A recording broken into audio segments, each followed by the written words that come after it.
नमस्कार मंडळी, मी सचा। आज मी आलो आहोत चंद्रपूरच्या प्रसिद्ध माता महाकाली मंदिरात। करिश्माने पूजेचं सामान घेतलं आणि रस्त्यावरील दोन्ही बाजूने असलेले पूजेचे छोटे छोटे दुकानं पाहत आम्ही समोर आलो। चंद्रपूरचं माता महाकाली मंदिर हे चंद्रपूरची ग्रामदेवत मानली जाते। हे मंदिर खूप जुनं आहे। त्याचा इतिहास गोंड राजाच्या काळाशी जोडलेला आहे। असं मानलं जातं की महाकालीने या शहराचं संकटापासून रक्षण केलं आहे। येथे येणारा प्रत्येक भक्त काही जरी मागायला येतोच असं नाही। काही जण फक्त मन हलकं करायला येतात, तर काही जण डोळ्यातलं पाणी आईसमोर मोकळं करायला येतात। आणि गंमत म्हणजे इथे आल्यावर बोलण्याआधीच मन शांत होतं। मंदिरात गर्दी असते, आवाज असतात, पण तरीही आईसमोर उभं राहिल्यावर एक वेगळीच शांतता मिळते। जणू माता म्हणते, घाबरू नकोस, मी आहे। आजही दुरून दुरून भक्त माता महाकालीच्या दर्शनासाठी येतात आणि मनापासून प्रार्थना करतात। असं म्हटलं जातं की खऱ्या मनाने मागितलेली इच्छा आई नक्की पूर्ण करते। मंदिर परिसरात आपल्याला राणी मा हिराई यांचा फोटो देखील दर्शनासाठी दिसतो। स्थानिक लोककथेनुसार राणी मा हिराई या माता महाकालीच्या परम भक्त होत्या। त्यांच्या भक्तीमुळे आणि त्यागामुळे लोकांनी त्यांना श्रद्धेने माता असं संबोधायला सुरुवात केली।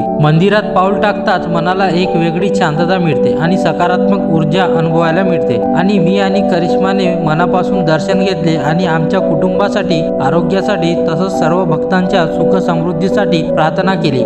मंडळी, तुम्ही कधी चंद्रपुरात आला तर माता महाकालीच्या मंदिराला नक्की भेट द्या। आईच्या आशीर्वाद घेतल्याशिवाय चंद्रपूरचा प्रवास पूर्ण होत नाही। व्हिडिओ आवडला तर असेच लाईक करा, शेअर करा आणि असेच आमचे नवरा बायकोचे व्हिडिओ पाहण्यासाठी आमच्या चॅनलला फॉलो करा। ठीक आहे मंडळी, धन्यवाद।